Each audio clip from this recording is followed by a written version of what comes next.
Welcome, friends, to the How-To Heretic. I am Uncle Mark. And I'm Uncle Dan. And I'm Uncle Doug. And this is your user's guide to life on the outside. That's right. Leaving religion is the first step into a larger, better world. But it can also be a scary world. Things work differently now. Never fear. That's why we're here. We're your audio uncles. And with help from good friends and experts in all sorts of fields, We're going to share the stories and seek the knowledge to build a great life. After all, you only get the one that we know of, so you'd better make the most of it.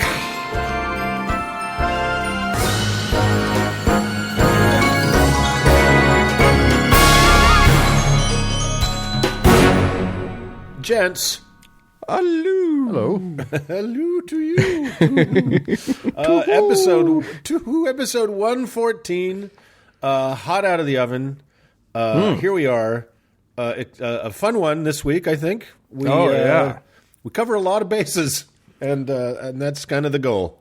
Yeah, well, I'm specifically covering bases 1 through home run. Yes, I know. I'm going to talk about some dinglings. I'm just going to leave it at that. And in a departure, I'm not going to bum the two of you out, but I am going to bore the fuck out of you with the Mayan calendar. Oh, no. Yes. It's you're going to say such silly words. We're all going to be so very happy. Yes. So join us, won't you, for this joyous romp through ancient calendar systems. It's going to be amazing. Hooray!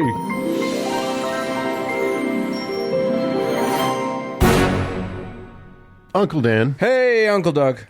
It was just, I think, a couple episodes ago we were talking and decided that this podcast is, if not already, will eventually turn into a cult. Yeah, I mean, look, you go with what you know. Yeah. And we've been studying cults enough that hopefully, eventually, we'll have learned enough to become cult leaders ourselves and make that sweet, sweet cash / as mass suicide. Yep. And we're going to go out with a premium beverage. You are what you eat. Yeah, it's so true. Uncle Doug, Uncle Mark, whichever one of you is in Canada, why don't you tell us? Because I think you've done some culting lately. Yeah, I've done more culting than I like in this life. For some reason, I escaped one, and now I talk about them all the time. Which, how the fuck did that happen to me? So, yeah. We've talked about quite a number of cults on this here program, guys. Some big, some small, some long gone, oftentimes, as Doug alluded to, in some kind of mass casualty event. And there's some that are still here. Today I want to talk about one that is somehow still here, but absolutely has the smell of an impending mass casualty event about it. And it's trying in a big but very strange way to gain some real power.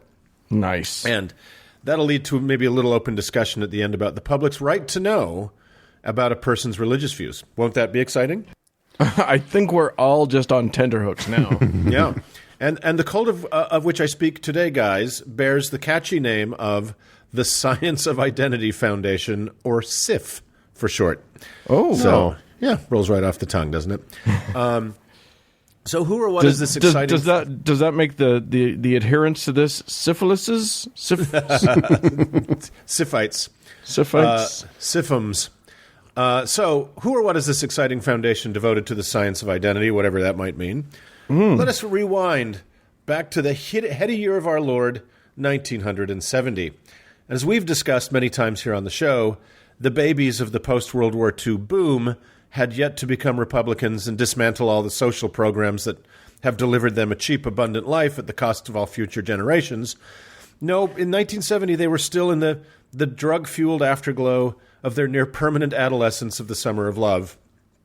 They were still seekers and bafflingly willing to sign up to sit cross-legged in front of any idea with a whiff of the exotic East to it. And one very fragrant Eastern idea blew into Hawaii in 1970, and that was in the form of A.C. Bhaktivedanta Swami Prabhupada, a Hindu holy man. Gesundheit to both of you. Say that 3 times. That's going to be the new sobriety test. Yeah. All right, say this 3 times fast. He was a Hindu holy man who founded a particular brand of Hindu devotional practice called the International Society for Krishna Consciousness, a highly devoted group of people more commonly known as the Hare Krishnas. Ooh. Yeah. So if you're close to my age, let's call that for academic reasons, 50, you'll remember these people well. They had shaved heads minus a little rat tail, and they were dressed in various shades of saffron robes and pantaloons, and they were either chanting and clanging bells endlessly or handing out free copies of their holy book, the Bhagavad Gita. They were always hanging out at airports, bus stations, public parks, and tourist spots, but they seem to have disappeared, right? Like, Yeah. I You don't travel see a them lot. much. I haven't seen them for years, like Yeah. years and years. And you know what? I don't miss them. I don't. Mean, I see them every time I rewatch Airplane. Exactly. right. Well, that's how ubiquitous they were in culture, right? They were everywhere, and they were, always in orange, and they very much set themselves apart from society. But they seem to have just kind of blown away. I don't know if they changed up the look or what, but anyway. Well, it's a thankful thing one way or the other. Yes, I'm not complaining. Anyway, back to Hawaii in 1970. The aforementioned A.C. Swami Prabhupada felt he would find many disciples among the island's abundant supply of free love flower children living the dreamy aloha life. And he was right. One of these eager seekers that glommed onto the Swami was a guy called Chris Butler. Butler was born in Louisiana. That is too easy of a name. You're going to have to change that. I think you nailed that one. Wait till you hear what he changed it to. Yep. I knew it would have to change. I knew that we couldn't just stick with that. Yeah, brace yourselves. No amount of practice has prepared me for this name. So, Butler was born in Louisiana and would later claim that his family was chased out of there by the CIA when he was 2. That's called, Of course, that's called totally foreshadowing. happened. However they left, the Butler family wound up in Hawaii, where his father, both a medical doctor and a communist, would drag his children out to protest American involvement in the Vietnam War, earning them all sorts of abuse by an angry public. But Butler was a poor student and apparently an all-around general fuck-up. But like many of the mediocrities we examine who become cult leaders, Joseph Smith, Jim Jones, David Koresh, Warren Jeffs, he possessed a certain magnetism, and he knew it. Tall and good-looking, he had penetrating blue eyes that some women found irresistible. He soon turned his devotion to Swami Prabhupada and the Hare Krishna practice into an opportunity to start his own chapter of the International Society for Krishna Consciousness and place himself in leadership. This was at first supported by its founder, Swami Prabhupada, but the relationship became tense and eventually toxic as Butler demanded more and more autonomy, wishing to create the chapter more in his own image than that of Krishna. Now, quick visual aside, guys. I said he was magnetic and good-looking. I'm going to send you over a couple of pictures right here from recently. It turns out that time and batshittery can be rough on the magnetism. So here he comes. Take a look. Feast your peepers. Okay. Oh, boy. Damn. I haven't Yeah. gotten it yet, but I believe. Yeah, it's it's been a rough 40 years. I'll just say that. Yeah, it looks like Jeff Bezos stopped drinking water and lived to be 150. Pretty much. So anyway, that's just a little visual for later. So the split with the Hare Krishnas did not fully occur until Swami Prabhupada gave Butler his own Swami Hindu name, and I'm going to nail this, Jagadguru Siddhaswarupananda Paramahamsa. He's speaking in tongues. We have to do something. Which is how he insists on being referred to this day. And while I hate to dead name anybody, I can't pronounce his new name, so we're just going to stay with Butler. So He was the worst clue on Wheel of Fortune ever. oh my God. So Butler broke away from the Hare Krishnas and founded his own consciousness-raising little tribe, the Science of Identity Foundation, which is still in existence today. Now, And which probably is really good at science and really good at identity, I'm guessing. it's funny how those things always tend that way, isn't it? Like, it's really not about either of those things. Right. Now, what sets the very particular devotional practice of the Hare Krishnas apart from general Hinduism, as I read it, is the devotion to a single god, that being Krishna, who we can talk about in detail another time because Krishna's very fascinating. But why that matters here is that Butler kept that tenet of the faith, but ever so slowly pushed Krishna out of the frame and replaced him with himself. So, right, that's what you do. That's what you do. The oddly magnetic That's how butler, the bait and switch works. Yeah, baby. Classic. So the oddly magnetic butler was now what he knew. He was destined to become God. Now, even with as much as I've read and written on the cultist mindset over these years, and even being a cult survivor myself, I just can't wrap my head around the kind of personality that was as happy as a clam to worship Krishna one day, then just swap him out for a tall, handsome surfer and sea student the next. That's exactly what happened. And really, he didn't lose any significant number of followers. So, well, I mean, here's the thing. You've been worshiping Krishna this whole time, or at least that's what you've been told. But the guy who's been talking to you the entire time is right there in front of you. It's a lot easier. That's a natural thing, right? That there. sounded like the speech from Notting Hill, Dan. Yeah, exactly. I'm just a guru standing in front of a boy, hoping that he'll still love him. He's been standing outside your window with a boombox over his head this whole time. So Butler began to use his platform as God to rant about all the things he hates. Is this inconsistent with the notion of what a god is?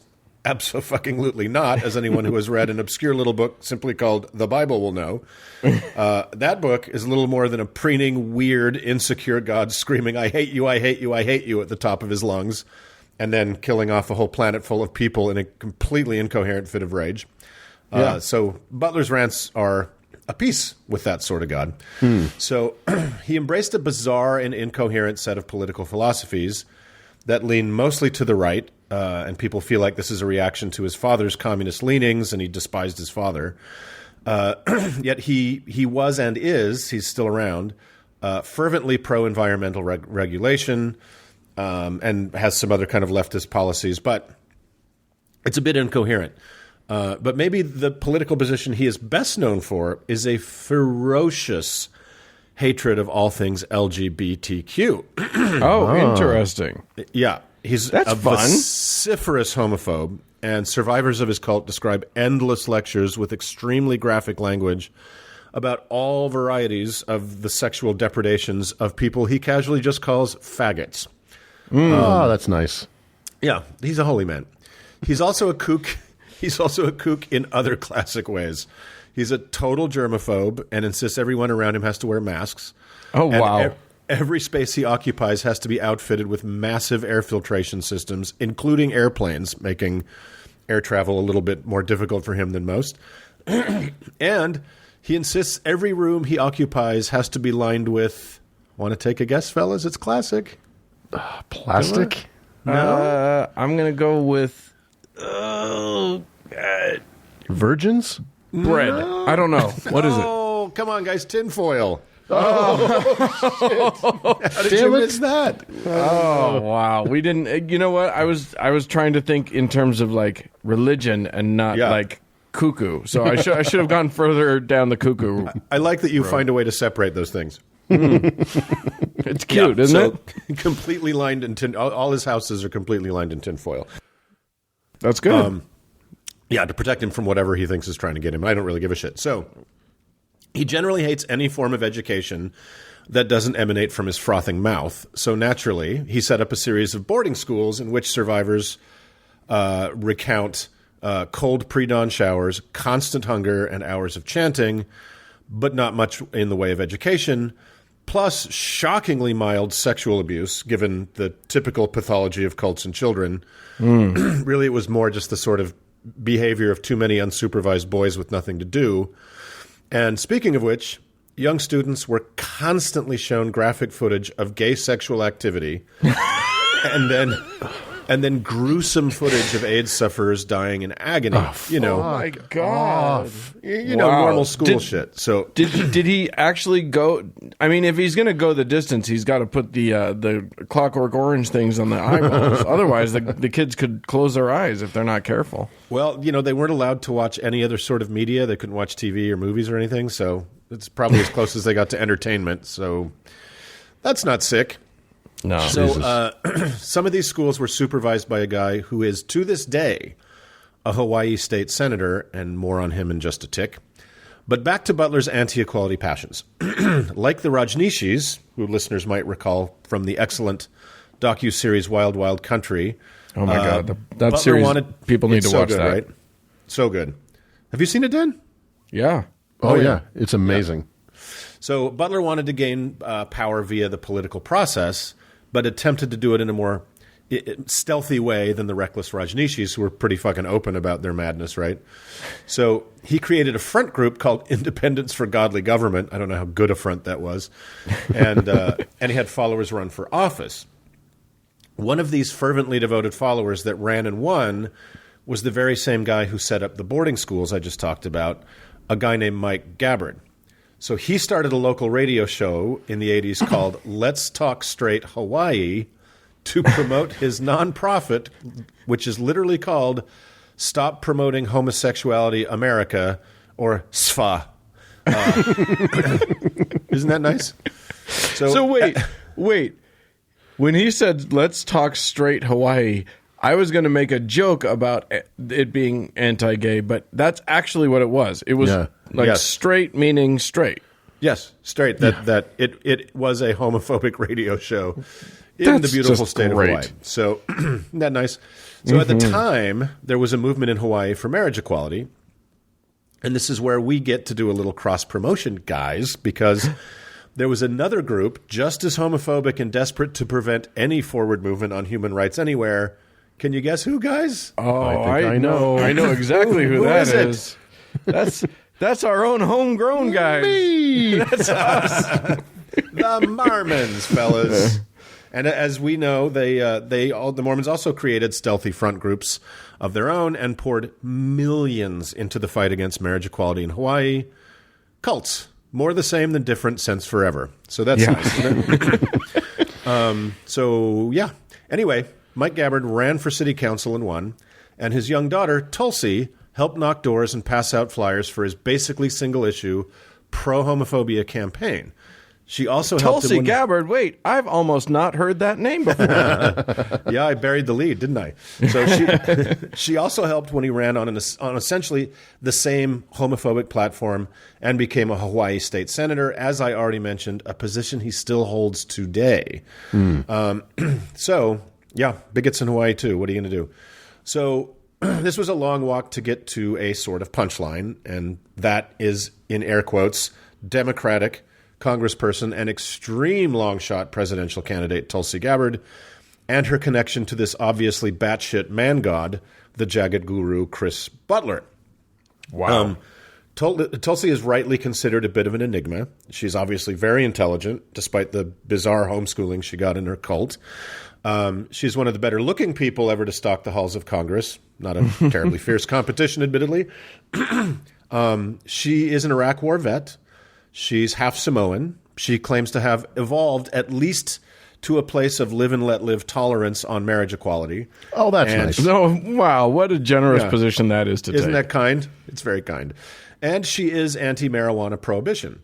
But much like Trump, she seems drawn to male authoritarian figures like Assad in Syria, who she went to visit in a very bizarre episode, and Vladimir Putin, of course, but most especially right-wing Hindu nationalist Narendra Modi of India, for whom she reserves awed praise.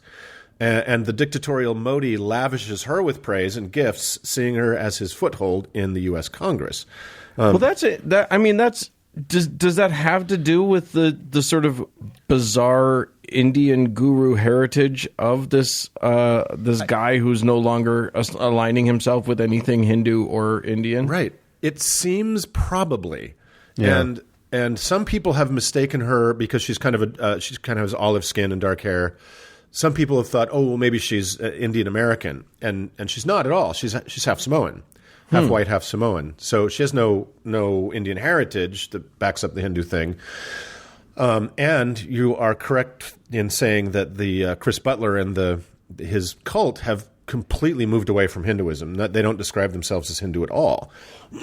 So she certainly could be, right? There's no saying she's not Hindu, but it's just the chain of Hindu custody seems a bit strange as it gets to her. So yeah, she's also a darling of Fox News, where she's all too happy to slash and burn other Democrats to the delight of the fascist shitbags squealing in the studio. So, like I said, she's to the point an where enigma. like people are accusing her of being a Russian asset, Like a at plant. this point, Yeah. because she's so willing to literally spout Republican talking points. It's bizarre. Yep. Yeah, it's very strange behavior. But if you kind of, if you forensically tie it back to Butler's bizarre cosmology and politics, it's kind of in line with that, right? Yeah, that's so weird. Well, and she's popular enough that she was on the debate stage the other night, and Julian Castro was not.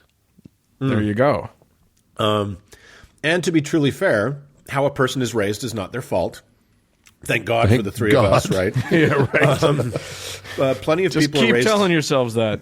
It's going to be okay. It's going to be okay. Plenty of people are raised in cults or other weird situations and break free and work to put together some semblance of a sane life in the wreckage.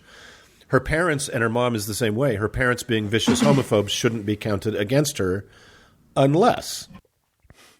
You see, guys, Tulsi, while admitting to having evolved on LGBTQ issues to an extent, is almost pathologically silent about her young life and her connection to Chris Butler. She will not answer questions about it, accusing anyone who asks of being Hindu-phobic bigots. This weird. is clear. Yeah, instantly you're like, you're a Hindu-phobic, you hate Hindus, you're a Hindu-phobic bigot. This is clearly absurd. She came out of a very bizarre, politically belligerent, anti-human rights extremist cult. In the past, as an adult and politician, because she started winning office very, very young, in the past she publicly parroted Butler's politics and hatreds.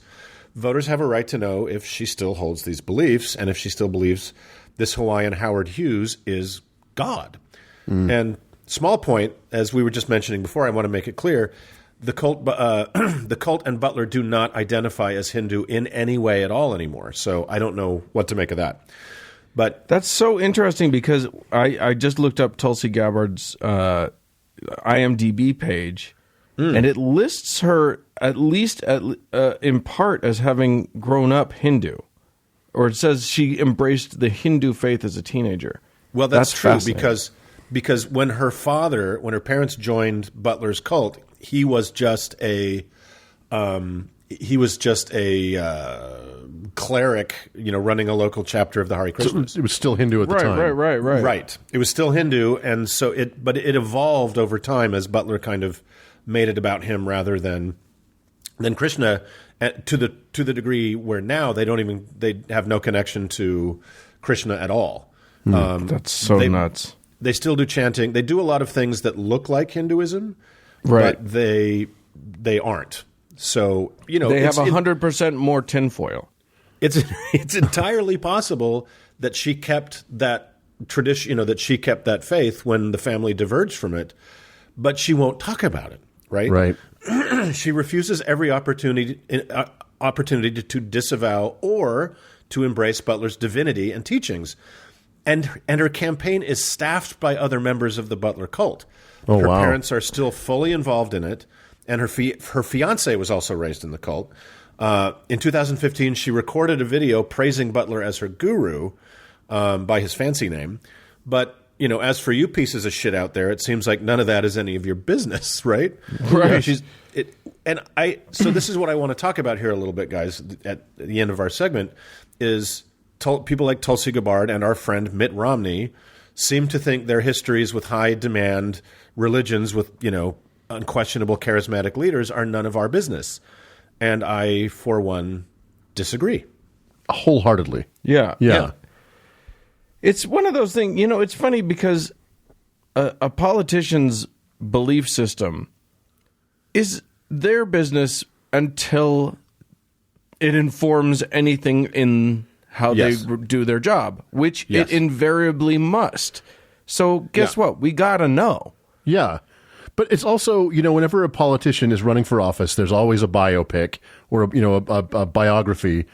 And we find out about how hard Scrabble their parents were, and where they grew up in the Midwest and learned Midwestern fucking values. That's right. Nothing wrong with the Midwest. The color of the bootstraps that they use to pull themselves up. And then Exactly. yada, yada, yada. And now they're in Congress. You know what I mean? Like, it's this one thing that's the fundamental thing that they believe. If it wasn't for Joe Biden, I wouldn't even know Scranton existed. Right? Yeah. That's a Joe Biden deep cut.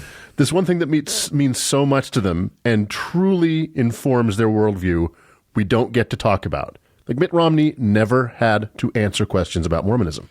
Which is crazy. Crazy. Yeah. It is crazy. And so, you know, I just read, I just heard our former mayor, Rocky Anderson, our former Salt Lake City mayor, before our recent mayoral elections in Salt Lake City on the radio talking about one of the candidates, Luz, and how she was kind of squirrely about admitting her Mormon beliefs. She was. And then when I read a little bit further, she was kind of an apologist for conversion therapy, the horrible practice of trying to torture gay teenagers into not being gay anymore. Right. And that's because of Mormonism. Yep. Right? So that's not okay. That is her religion infecting her politics in a negative way that could cause, you know, considerable harm to people. Well, and when you think about someone who follows a religion that has a leader who is not allowed to be questioned. Mormonism has a leader that you're not allowed to question. The Catholicism has a leader that you're not allowed to question. And having a as your leader, who is a god, a self-declared sort of god among men, it means that at some point there's somebody who could say, hey, president person, I command you to do X. And that was exactly the fear that surrounded Kennedy when he ran as the first Catholic. Right. And he had to address it, and he had to address it directly. I mean, if you go back and read the speech, and we talked about, I'm an American and then a Catholic. You know what I mean? Right. Mitt Romney gave his speech in 2012, which was the exact opposite. Right. I'm a Mormon, shut the fuck up, vote for me. How dare you? Right. Yeah. How dare you even talk about, there is no America without religion was the point of his speech. Right. We've gotten so far afield from, you know, Tulsi Gabbard having to you know, explain herself. Do you believe this guy is a living God? And if he orders you to launch the nukes, will you do it? Right. I'm sorry. I think we need to know that. Yeah, that's a pretty valid question. Fortunately, this woman has no chance of even becoming you know a nominee. What, fuckers? We were saying the same thing about a certain real estate developer, multiple married, bankrupt piece of shit like 3 years ago. So that's true. I don't know. The American public has proved itself to be refreshingly stupid on more than one occasion. So it is refreshing. It is every time you encounter it, it's a new version of the stupid, and it's cute. You know what I just realized, and it just occurred to me too, is Barack Obama did have to face these questions. Remember when Reverend Wright? It's true. They played his speeches and demanded that Barack Obama explain it. Mm-hmm. Yeah, but absolutely. What was it about Barack Obama that made him different from all the others? It was that he was a Hawaiian. That's what it is. Oh wait, no, no. That's not right. Fuck. The same demands were made of Ilhan Omar. Of course, right? Yeah. The first Somali American congressperson, and you know, I don't know the degree of her Muslim practice. But her progressive politics tell me she can't be that severe a Muslim. But yeah, the right wing demanded answers. You know, is she a terrorist? Yeah, and I do think those questions should be asked, but I think they should be asked of everybody. Yeah. Especially when the guy that leads your church looks like the one I just sent you guys. Yeah, I mean, I think this is the problem with how the right has tied itself so dramatically. Because, like, fuck, if you got right-wing politics in you, I'm not going to take issue with that. But the problem is that if you believe that the purpose of your politics is to enshrine your belief system, your religious belief system, and sort of enforce it on and push it onto everybody else, or at least make everybody else abide by the rules of your belief system, then we got a problem, and that is a distinct that is what's happening. The irony, of course. Sorry, Doug. Oh, I was going to say the irony, of course, is that the most reckless and dangerous president in our history believes in exactly nothing. Well, there's that. Well, as we concluded a couple of weeks ago, you're not an atheist if you think you yourself are God. Right. But I think that I would rather have the Mike Huckabees, who are very public about their garbage beliefs, be very public about it, than Tulsi Gabbard being so secretive and stealthy about what she believes and how much command this guy has over her life. Right. Right. Vote Huckabee. That level of caginess Oh my is God! scary. Yeah. I guess I just endorsed Mike Huckabee. So Yeah. that's the last podcast, guys. Thanks for everything. Dan, turn All the lights right. out. All right, let's move on. Well, with those glaring endorsements in place, I think we can move on.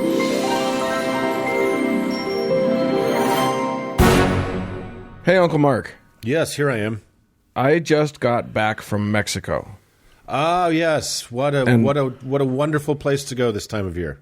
Yeah, apparently not. It is hot as shit in November. I did Really? not realize that. It is. Is it? It was like almost 90 degrees with 90% humidity. Wow. Oh, that's hot. I found myself in the very same jungle that Predator was filmed in. Oh, cool. And no, it's very warm. It's very hot. That's hot, Dan. That's hot. It's hot there, and one of the things that you learn is that any religion that crops up in that region of the world would have to be mostly heat and bug based, is what I'm thinking. But I think that Doug's here to tell us all about the heat and the bug based religion. The Doug-based blood cults of Central the heat America. and the Doug base. Yeah, Yes. that's right. I am actually not all about them, but about one particular thing in detail. Okay. So I think I've really turned a corner here. I've managed to come here today to talk about a subject that is not Mormon related, not Bible related, and which is not a total bummer. So What? That's something. I You're don't on the wrong trust you now. podcast, buddy. Today I want to talk about the end of the world. Oh yeah. Or at least an end of the world prediction that came and went with little fanfare and was essentially an ancient version of Y2K. I feel like there was some fanfare. I feel like the fanfare. There was a little bit of fanfare. If you're not old enough to know what Y2K is, just know that I hate you. So let me set the stage for today's subject, and like Uncle Mark, I'm going to ask you to come back with me, if you will, to a headier time when Game of Thrones had just wrapped up its second season and hadn't yet been ruined by two frat boy gym buddies. Barack Obama had just spanked the garments off local oligarch Mitt Romney. Oh, say local oligarch 3 times. Welcome to late 2012. Now, if any one of a million things had gone differently, we'd be living through the second Romney administration instead of the biker drug-fueled berserker Thunderdome we're now trying to survive. Can you imagine using a time machine to go back to yourself in 2012, like in October, and be like, listen, I know this sounds crazy, but you have to vote for Mitt Romney. Just do it. I can't tell you why because you won't believe me. You won't believe me. Anywho, late 2012 was also important, at least to a certain set, for a very different reason, specifically December 21st, 2012, because that's when it was said the Mayans, who very much failed to predict the end of their world, predicted the end of ours. Now, true or not, this idea was well known around the globe at the time, not least because Roland Emmerich's colossally stupid movie 2012 was an international blockbuster with the tagline, "We were warned." This was a movie, by the way. Can I just add a bit of color? Can I just add a bit of color? He's a really nice guy. Fair enough. Yes, I shared a table at a McDonald's with him, and he ate it. It's true. I had a Big Mac, and he had a Happy Meal, and I'm not even lying. And that's just, a little color there. I actually have heard that he's actually quite nice. That doesn't crazy change the nice fact guy. Yeah. he makes very bad movies. Yeah. And He this does, movie, by yes. the way, 2012, was a movie so determined to prove its own pointlessness that it was released in 2009. So, now, Well, you got to get ahead of it. Yeah. You can't. I mean, if you release 2012 and 2014, you've already missed it. The window is that's small. true. And the world's gone. yes, but it was a movie so forgettable that it was completely forgotten by 2010. I'll be honest, I had forgotten that movie existed until you said it. I was like, oh, fuck, So, right. Do not watch that movie. Okay. So like many of the subjects we've talked about on this show, there is a nugget of truth buried deep inside this conspiracy theory. But as we've also said many times before, a little bit of science mixed in with a whole lot of dumb can be a very bad thing.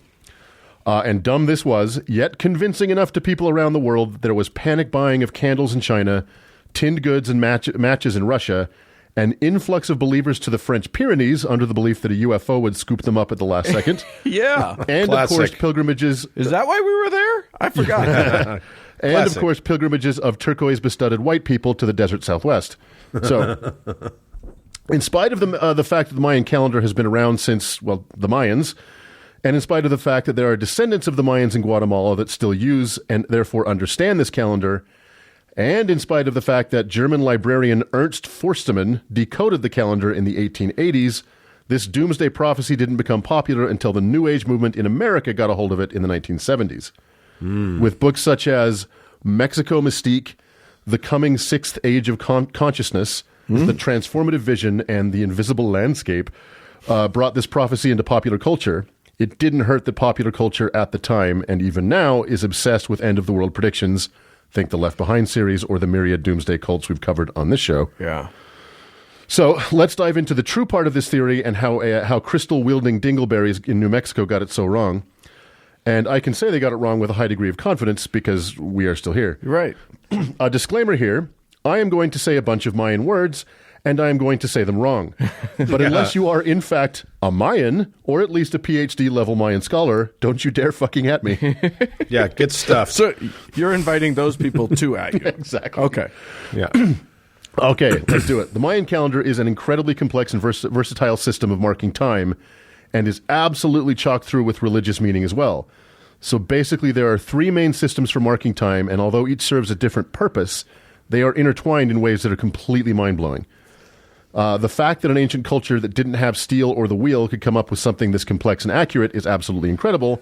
The fact that they made it in the shape of a wheel only speaks to how a culture can be so smart and so dumb at the same time. Hey, what are you going to use that for? I thought I'd chisel a calendar onto it. Yeah, you know, and they probably could you do anything else with it? No. No. It's No, mostly a calendar, I think. They rolled it around to meetings, you know. It's like here we go. There's the calendar. And that's all that's good for. So the three main systems are the Tzolk'in, which is basically the religious calendar based on a 260-day cycle, the Hob, which is a solar calendar and is closest to what we would consider a calendar based on a 365-day cycle, and the long count that was used to calculate large spans of time. So the Mayan number system, and therefore their calendar, are vegisimal. Vegisimal? That means they don't have meat. You can at me for that one. That is to say, it is a base 20 system instead of, say, the metric system, which is base 10, or our idiotic imperial system that is based on how many hogs head to the rod. As the Tzolk'in and the Hob run concurrently, one full cycle for each of these two systems to reach the same endpoint takes exactly 18,980 days, or 52 years on the button, and is called a calendar round.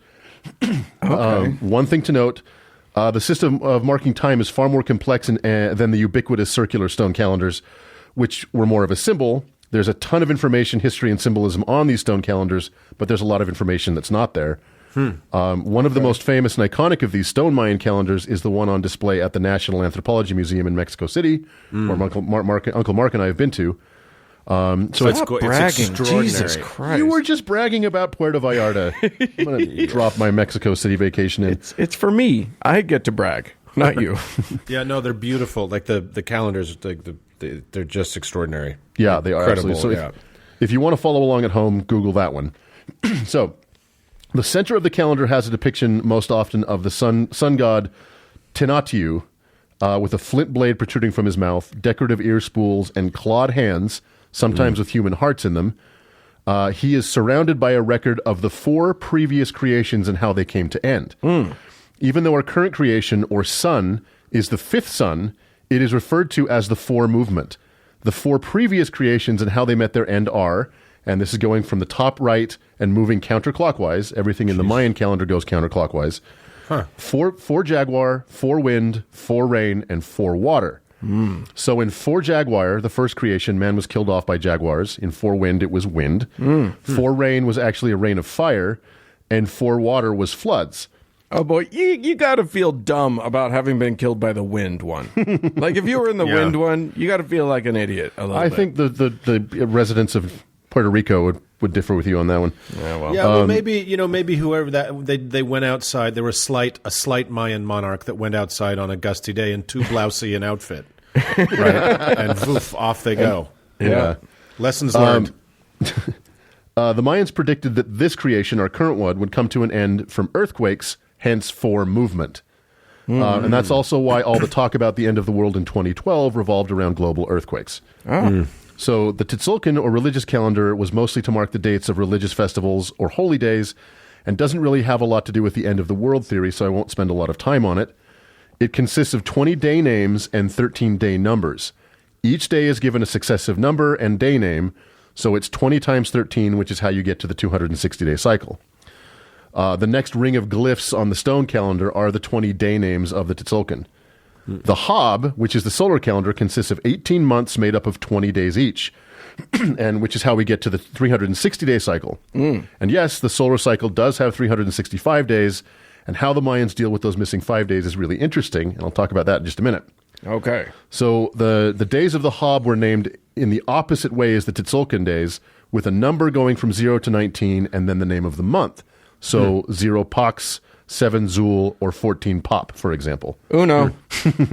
Now, I feel like there's a board game here. I'm pretty sure you're playing a board game. We should make a board game in the shape of the Mayan calendar. Yeah, and then if you have 0 Pax, then you have to go 3 steps ahead to 5 Zul or whatever it is that you're... And if you lose, I cut your heart out. Yeah, Isn't 0 Pop the guy that Joe Biden had the fight with when he was a lifeguard?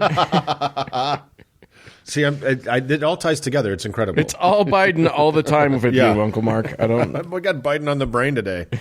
So, this calendar is crazy in its complexity. So, for example, every Hob day corresponds to a Tzolk'in day, but not every possible combination of Tzolk'in and Hob can even occur.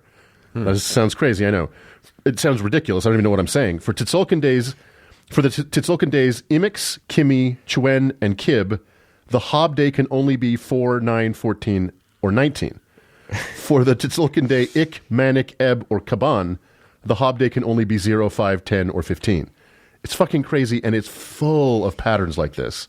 So, I'm thinking that there's some very small group of scholars who just thought, let's just fuck with everybody. This is just a bunch of pictures. We haven't figured anything out yet, but I'll bet we could trick some folks. Well, they fooled me and a bunch of other dumb people. Yeah. So, like I said, the calendar round dates would repeat every 18,980 days, or 52 years, which was roughly one human lifespan at the time. And since the Mayans had a very expansive view of time, they needed longer measurements for truly large units of time. So they came up with the long count calendar. As I mentioned earlier, theirs was a 20 base 20 system, which means that each unit of time is 20 times larger than the previous one, with one notable exception. So, one day is called a kin, 20 kins are called a weanal. Here's the exception: 18 weanals are called a tune, 20 tunes are called a katoon, and 20 katoons are called a baktoon. A baktoon being then equivalent to 144,000 days, or 394 years. Do you ever find yourself sitting in your own podcast wondering what it's even about anymore? Just strap in. Now, the reason there are only 18 weanals in a tune is really interesting. Remember? Stop laughing. That's not supposed to be funny. But it is. For the rest of my life, I will always want to know how many weanals in a tune. Doug, you're only ever funny by accident, so don't tell us how to feel. Shut up. Okay, so I'll teach you how many weanals in a tune. Each weanal has 18 days, so 18 times 20 equals 360. I'll leave it alone. 18 times 20 equals 360, making a tune really close to a calendar year. But as I hinted at a second ago, exactly 5 days short. Right. So as I've mentioned, each day of the year had a name except for these 5 days. They were simply left nameless and were collectively referred to as the Wayeb. So the 5 days of Wayeb were kind of thought of as a celestial mistake, and considered to be a dangerous time when the portals between the mortal realm and the underworld dissolved. So during Wayeb, Mayans would try not to go outside and avoided washing or combing their hair, among other rituals to ward off evil. Yeah, okay. Yeah, really interesting. So I celebrate that with my hair all the time. It's a hat day for me today. It must be Wayeb. Every day's way up for me.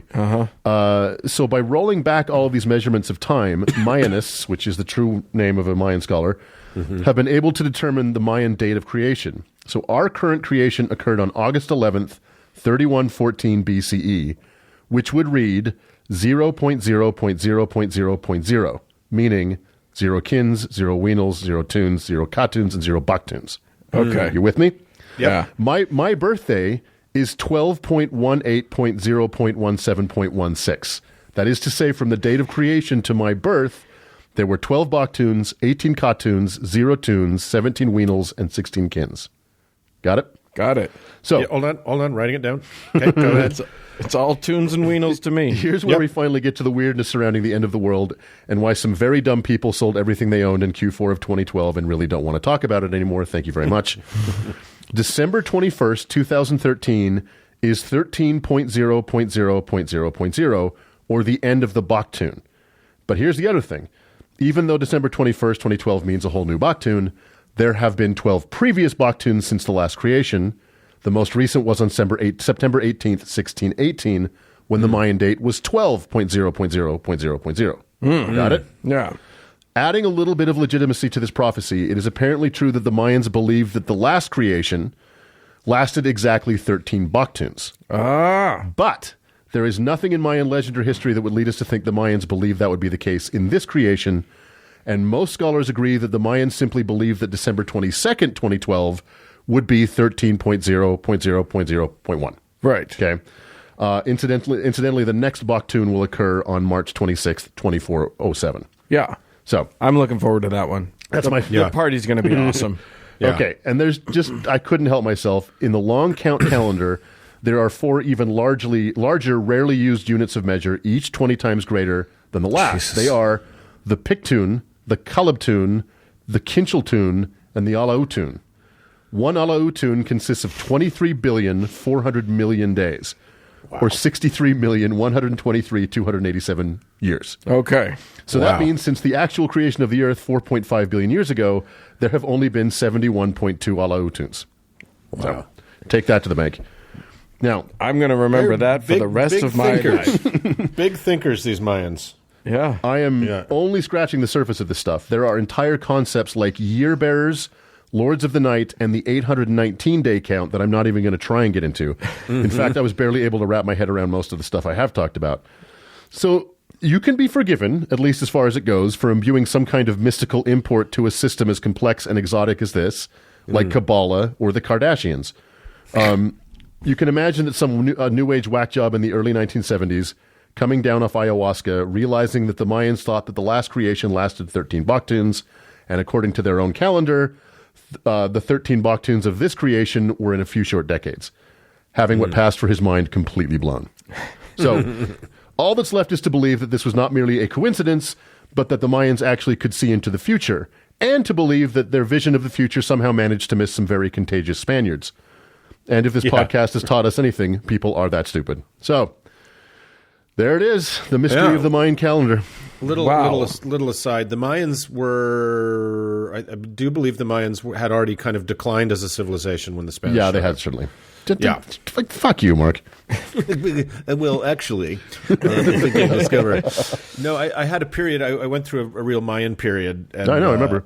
Yeah, and you and I ended up going to a Mayan site. If you've never been, they'll blow your fucking brains out of your head. They're so amazing. Went to 2. Yeah. I remember trying to understand the calendar, and I just had to stop trying.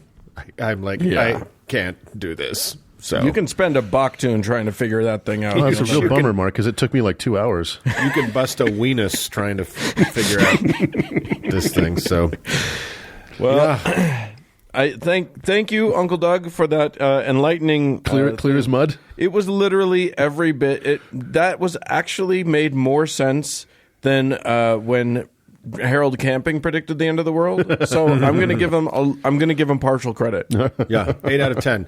And so tune in next week for Calendars of the World with Uncle Doug All right, let's move on. before the next baktun.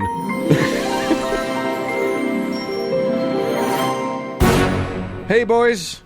Hi. Hello. Listen, we do this as a service, as a public service. We do it for free That's right. Yep. Unless somebody is fool enough to choose not to do it for free. And then they graduate from being cheap-ass Wednesday people to awesome Monday people. Just think about the jump you can get on the week. Exactly. You will know before everyone else how many tunes are in a Bach tune. That's right. You, at the water cooler, you will have hot takes on 9th century popes that nobody else does. Exactly. So let's talk about the people who have made that leap this week. Yes. We owe great thanks and joy to Rachel, Chili, David, Eric, and to Jim. And actually, Uncle Mark, I said Rachel, but we owe her a little bit of something. So I would like you to grace her with a saint. Oh my Conjure God, us a saint. we're insainting Rachel. Is that what you're Yes, saying? indeed. Okay. So Rachel's patron saint is Saint Abernathy of Naples and Florida. And Saint Abernathy of Naples, Florida is the patron saint of that expose about the Olive Garden. Okay, That was really salacious and ugly. She's also the patron saint of Manitoba and the patron saint of Certs, the breath freshener. So, Keep it fresh, baby. I love it. Yeah. I love Yeah, it. Well, she's a Rachel classic. and all of our patrons, you are the greater of the people. Yes. So there you go. If any of you listeners who have not yet decided to become patrons would like to be greater than you are now, you can do so by going to the howtoheretic.com. It's just howtoheretic. Don't put a the there. Yeah. .com. And there, then you can find the support stuff and become a patron. You choose. Yeah. How much you're willing to give per month. Give us a Bach tune. Give us a Weenel. Whatever. Exactly. We're not on the gold standard anymore. Money's not even real. What does it matter? Just put numbers. Press send. Do it. You make a very good point. And if you can't afford that, we're not mad. Just you can afford to give us 5 stars on any platform out there. Stars so are free. do so. TripAdvisor, Yelp, Grindr, That's right. whatever. Whatever. That's right. Uber, it's fine. Give us 5 stars and we'll all be very happy. Yes, let's do it, and let's move on.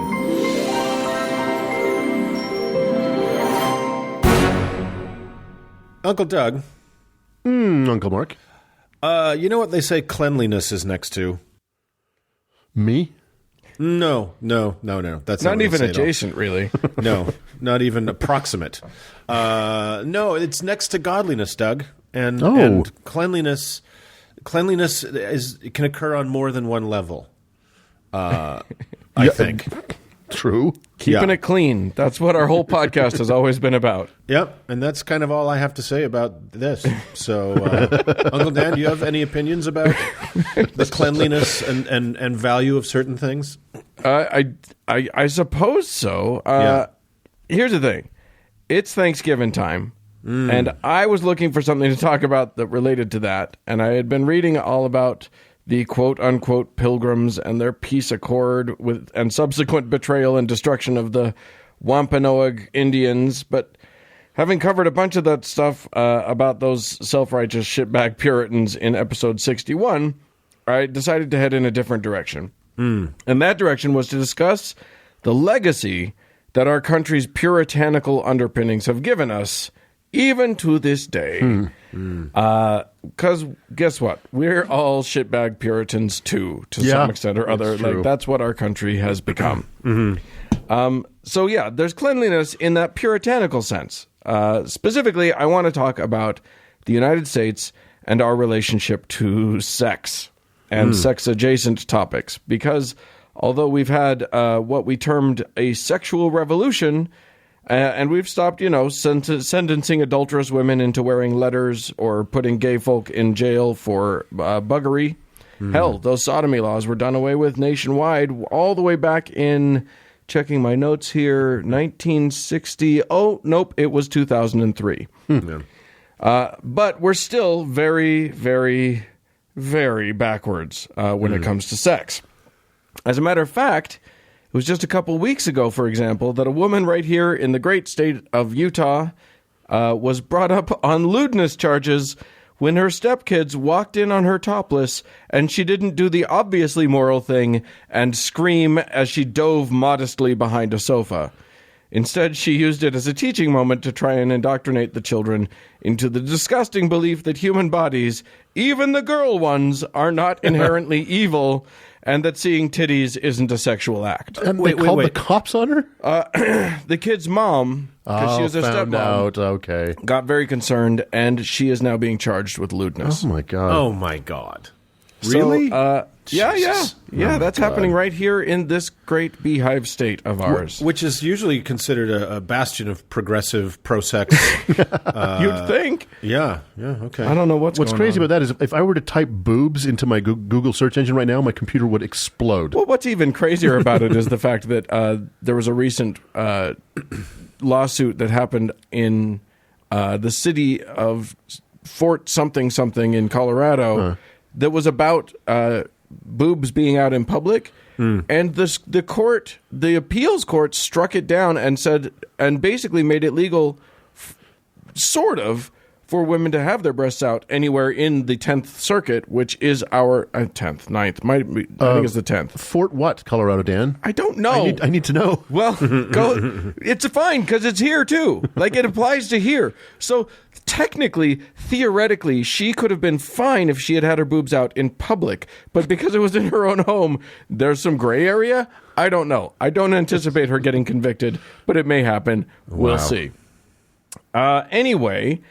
I want to talk today about a phenomenon which, though its name is largely specifically applied to evangelicals in the United States, it's actually deeply embedded in the experience of most Christians and Mormons and many Jews and Muslims and a whole bunch of other folks. Yeah. And that is purity culture.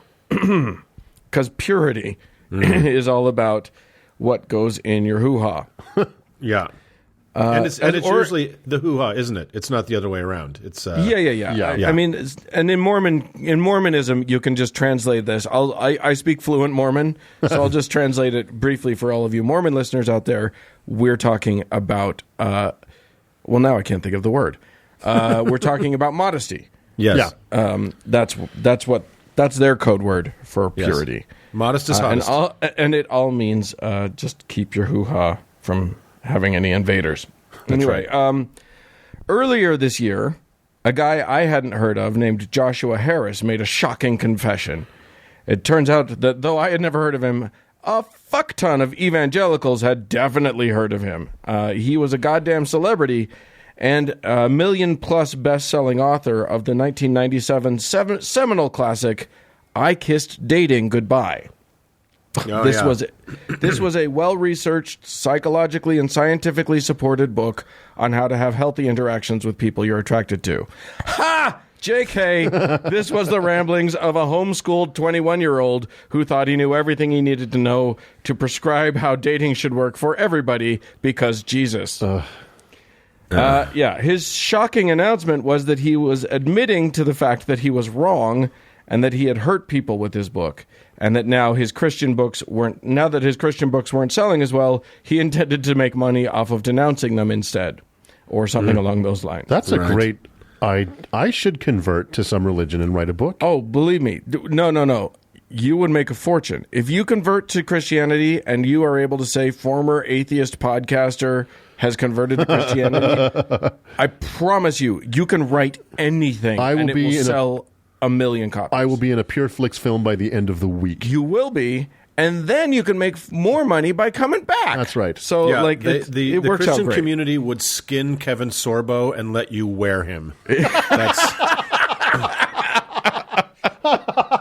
the honorarium you would get.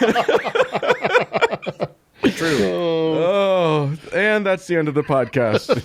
That was great. No, I wanted to talk about what purity culture is and why it's an obvious positive and good for everybody, as long as they're straight cis males who don't believe in the notion that experience leads to higher quality or expertise.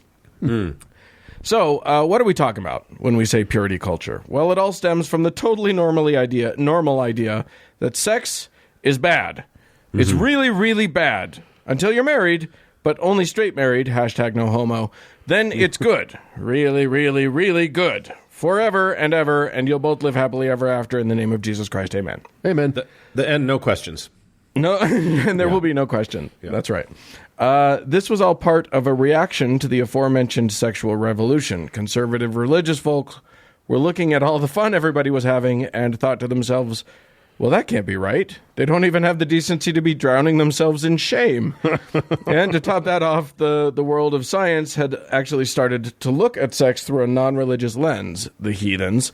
So that led to some people believing correctly that the best way to prevent unwanted pregnancies and the spread of sexually transmitted infections was not to pretend as if they just say it loud enough, people will all abstain from sex until they pick the perfect partner. And that led to sex education in the schools. Oh, no. Well, fuck that, said the fundamentalists. And among other things, the Christian homeschool movement was born. This movement released on the world a generation of young people whose only contact with other humans was church and Bible camp. They had never even met a non-Christian, let alone allowed themselves to be influenced by evil outside ideas. As a matter of fact, they knew from their constant training that the outside world had concocted a series of lies to try to destroy them and their relationship to God's true word. Lies like the female orgasm. Right. Oh, my God. That's one Doug still believes in. Is a lie. Anyway, let's talk about some of the teachings that come with purity culture and what it ends up meaning.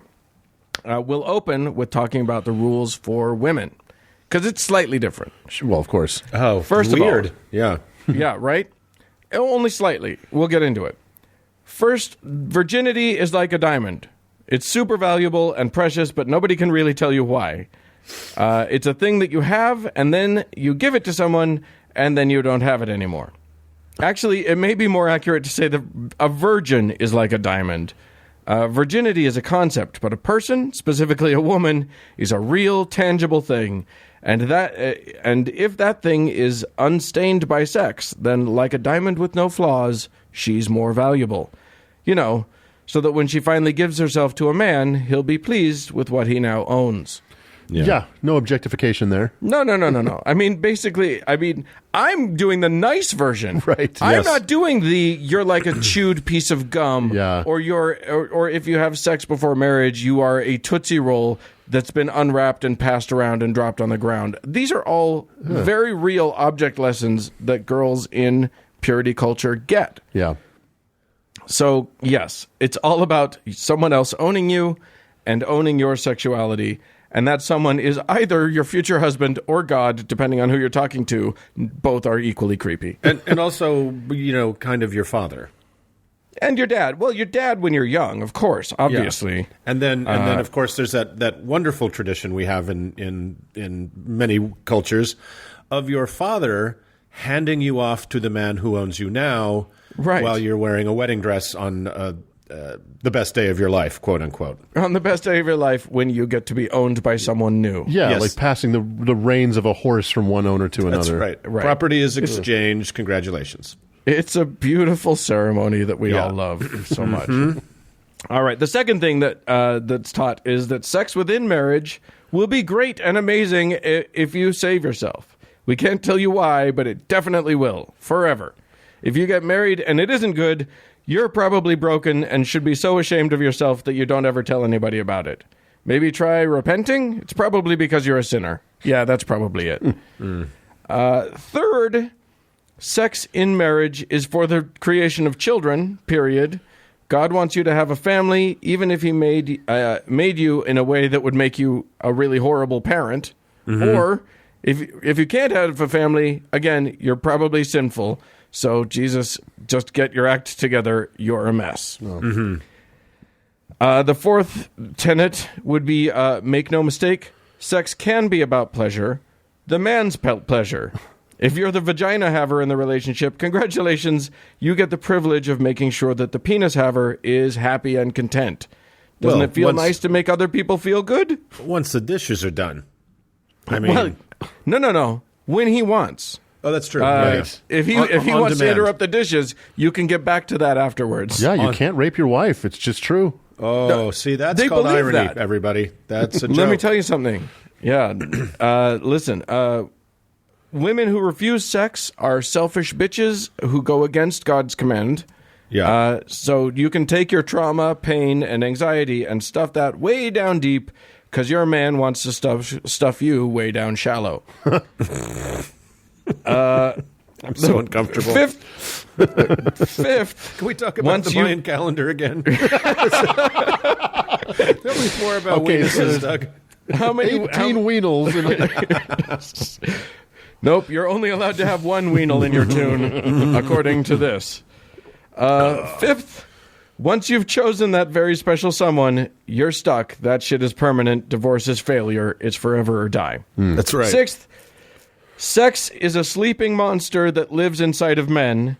It's easy and incredibly dangerous to wake that monster. That's why it's desperately important to cover all of your skin and not play flirtily with your hair in a man's presence. His lust is 100% your problem. Right. Yes. Okay, now let's talk about the rules for the boys. Don't masturbate. Okay, there you have it. Purity culture. Right. It's pretty intense, and it's not actually just don't masturbate for the boys. It's not quite that easy. There But is it a lot kind of like, is. Yeah. but it kind of is. There's a lot of look. We know you can't help it, but Yeah. try. Yeah. But I mean, obviously, you can't not do it, but.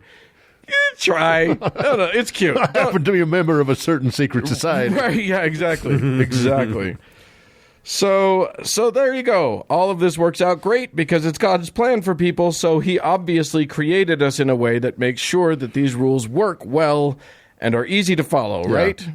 Because that's the only way this would make any sense, isn't it? I mean, it would be insane to create people who feel incredibly powerful drives towards sex with multiple partners only to condemn them to subvert, or rather command them to subvert those biological mandates. Right? Yeah. Anyone? That would be, Is this that would thing be a on? sick thing to do. That would be a psychotic thing to do. Yeah. It would be Yeah. it would be crazy. Yeah. Yeah. Okay, so let's get to what effects this has on young people. Joshua Harris talked about how he heard from women who said his books on purity culture were basically weaponized against them. Right. They put all of the responsibility for a, quote, pure life on the girls and girls may make these purity promises when they're insanely young. They're told to Yeah. wear purity rings. They're too young to even really know what sex is. Yeah. Some boys do the same thing, but the implications are entirely different. Anyway, this all leads to some pretty fucked up thinking, and it's all about shame. So shame Yeah. is the name of the game, and that should be a song. I'm not sure which. Shame. That was I'm not the sure Monkees. which The Monkees Christian. did that. Yeah. Yeah. Okay, that's true. That's right. Yeah. I mean, I think we can all kind of see where a lot of this is going. You Yeah. can't trust yourself to make any decisions. Nobody should be making their own decisions about sex because the prescription from Jesus is 100% effective for everybody. It leads to PTSD. Like there are people, and we've Yes. talked to some people about this, who have major issues persistent for the rest of their lives. Absolutely. Because of this. I read and heard about instances where women, one woman who had been married for several years still had panic attacks 75% of the time when she was trying to have sex. Oh my God. In the mandated, in the okay way. She was married. She had made it. She crossed the finish line. Now it's good.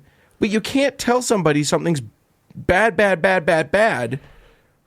until one moment and then flip the switch. Right. Exactly. That's not how it works. Yeah, we talked about religious trauma syndrome a couple weeks ago, and how that this certainly the sexual programming is a tremendous part of that Absolutely. pathology. Yeah, Yeah. I mean, I heard about women who left the belief system, but still were taking birth control and doing pregnancy tests regularly, despite not having sex. What? Just because they were so fucked up about, like, the indoctrination was so deep Yeah. Yeah. that they couldn't feel okay until they knew for sure. Yeah, Right. it's wonderful that the people charged with protecting us and nurturing us and preparing us for life would rather spend time laying these fucking landmines in Right. in our prepubescent brains about how broken and fucked up we are. Right. But we keep stepping on for the rest of our lives. It's really Look at how well it worked for them. yeah. They're all healthy and happy people. So But sex is the prime directive of not just our species, but all species. Right. That's the 4 billion years of evolution is driving this impulse in us and all other creatures. Yeah. Therefore, it's associated with impulses and sensations that are meant to facilitate that. Yeah. And religion has wrapped that up in a guilt complex. Well, right. That's going to fuck you up. I think Yeah. a lot of that goes back to, especially in the Christian tradition, the rejection of nature, right? The rejection of Right. the Of natural course. world and putting, the natural world's on the bottom, man is in the middle, and God is above. It's a vertical system. And so everything about the natural man world is an evil. enemy to God. That's right. And everything about the natural order is evil and must be fought with every fiber in our being, when we can't. We are a product of these billions of years of life developing on this planet. We just can't change that because it says so in Timothy. You know? Well, I mean, it's what's what's his name? Not Dawkins, but Christopher Hitchens. Hitchens, who said, "Yeah, God. It's like God created us sick and commands us to be well." Right. Yeah. That's Right. exactly right. That is the unnatural system. That is the thing that can't be done. And Doug talked about in a really great segment a few weeks ago about Elizabeth and Ed Smart. And for those of you who don't know, she was a kid who was kidnapped. It was a whole fucking nightmare in Salt Lake City, and she was raped repeatedly over the course of 9 months by this lunatic. And part of what, she had many chances to have fled the coop with this guy, but part of what kept playing in her head was a health teacher at a public high school telling her that girls who have had sex before marriage are chewed up pieces of gum. Right. And she had not chosen to have sex before marriage. She had been raped. Right. Yes. But she thought it still applied. Right. Because that this was her fault. That this was it doesn't she matter was if the gum was problem. chewed willingly consent or to- not. yeah, exactly. It's the gum's still chewed. Yeah. She's still done. Yeah, and in fact- I heard Yeah, I go heard ahead. one account of a woman, a 27-year-old woman, who was checking the rearview mirror when she was driving around with her fiance, thinking that someone was following her to police their sex, even though she had never even kissed him. Like, this is the depth of this paranoia that is instilled in people is insane. Well, here's the thing. If that was on the campus of Brigham Young University, it was probably true. We'll talk about that. We'll talk about that another time. But yeah, A person we all know, a mutual acquaintance of all of ours, is a woman just a couple years older than me, and she was a young woman when there was a serial killer that was working in Utah called Ted Bundy, and working like he had an assignment that was stalking, and this person in question was a young woman in the Mormon church, and all the young women were called in her ward were called into a meeting and told to stop dressing so slutty because that would make him want, whoever this person was, nobody knew yet, would make him want to kill them. And if they did not die trying to protect their virtue, the sin was on them. Yeah. That's purity culture. Yeah, Right? it is insane. I mean, look, you look at the Bible. The Bible actually says that if a woman doesn't scream loud enough when she's being raped, it's her own fault. Like, this goes back. The current of this runs really deep. well, and- the good and- news about that, Uncle Mark, is that person who said that to our mutual friend is almost certainly dead. Well, and there's also the crazy duality, especially that you plant in girls' heads in this purity culture, that you must be attractive, but not too attractive. You must be men must find you desirable, but not too desirable. right? So or totally desirable, but only that one guy should find you totally desirable, and somehow you should manage to not turn on any other men. Yeah. And it's this impossible position to put them in. Now, mind you, I don't want to downplay how crazed this can also be for boys. Yep. Yeah. Because we were all victims of this, and Yep. it was, and it did mess us up. Like this idea that, I mean, I thought I was sinning every time I masturbated, which as a teenager, I don't know about y'all. I mean, I do know that you, Mark, say that you've said on the show you didn't masturbate until you were in your 20s. Yeah. I don't know how that's even physically possible. I'm not sure how your balls didn't explode. I didn't But say they for didn't. me, right. For me, it was like, I went a month without masturbating one time just to be godly, and I almost died. I feel like I could have died. I was very good on my not that this is the subject of the conversation. I was very good on my mission, but I stumbled, so to speak, and had to have those conversations. And it's just the shame and the crying and the I have let down everyone. I have failed. I am unworthy. And see, this is I masturbated, which is natural, and you should, and young men and men should be doing that, and the women should be doing that. But certainly young men, and it's glorious. Think about the programming I got, where my little secret, there was never a switch that could be flipped, and my sexuality was going to be okay, right? I was never going to cross the marriage threshold, and then it was going to be all right. It was the sin adjacent to murder, homosexuality, and so that luckily hasn't affected me at all. Fortunately, you made it entirely unscathed on that. Yes, to your point, Uncle Mark, that's exactly what Ed Smart did. Yeah. He was a gay man who married a woman to try and desperately hide from his sexuality. Yeah. And it all turned out okay. Everything went great. And who'd have suspected with dear Ed Smart? But that's a topic for another time. So so here's the thing. Obviously, this is unhealthy. Yeah. This thinking is terrible. It can lead to paranoia, self-hatred, a fear of intimacy, depression, masochism.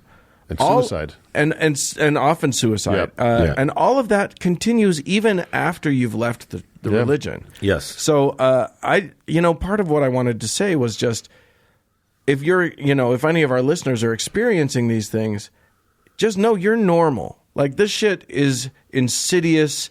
It gets the tendrils go deep into your unconscious, into your soul, and it takes time and work. That's right. To slowly extract all of this crazy that wasn't your fault, but it was programmed into you from a young age. It's almost like you're saying that telling children terribly unhealthy and dangerous things is a bad idea. It's almost like I'm saying that. Look, there's more to life. There is more to life than, delivering your package of DNA, living long enough to deliver your package of DNA into a place where it will replicate you. But that's what we're built for. That is you what just ruined sex for me forever.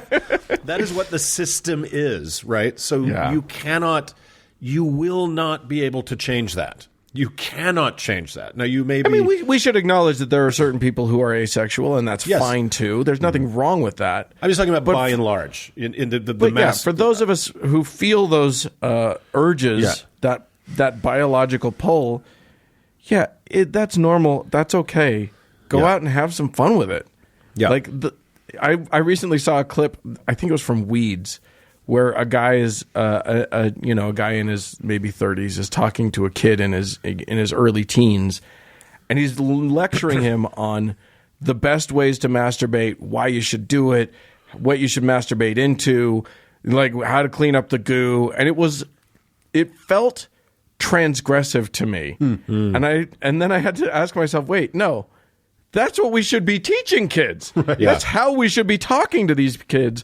What are we doing? Why did that feel wrong to me? Right. Yeah. Because the programming. As an adult. And the truth is that if we actually spoke the way we ought to kids, we could get arrested. Right. The fact is that people are still, our country is still so puritanical that, a person who speaks in a way that's healthy to children and that acts in a way that is very healthy, including letting them see a human body without freaking out about it, you can be arrested for that, and if convicted, possibly put on a sex offenders list. You know what's crazy about that is the irony that our current president is the most lecherous porn star fucking person ever. Disgusting, Right. obvious rapist. What is wrong with this country? Yeah. Well, being white and male and heterosexual has its privileges. Yes. So, Wow. Let's enjoy those. Let's enjoy Yeah. those. yeah. Well, everybody, get out there and have some sex, and get therapy if you need it. And it's good for you. And as Daryl Ray said, your first and last sex partner may likely be yourself, so don't count that out. Get in Yeah. there. Have a good time. All right. Let's move on.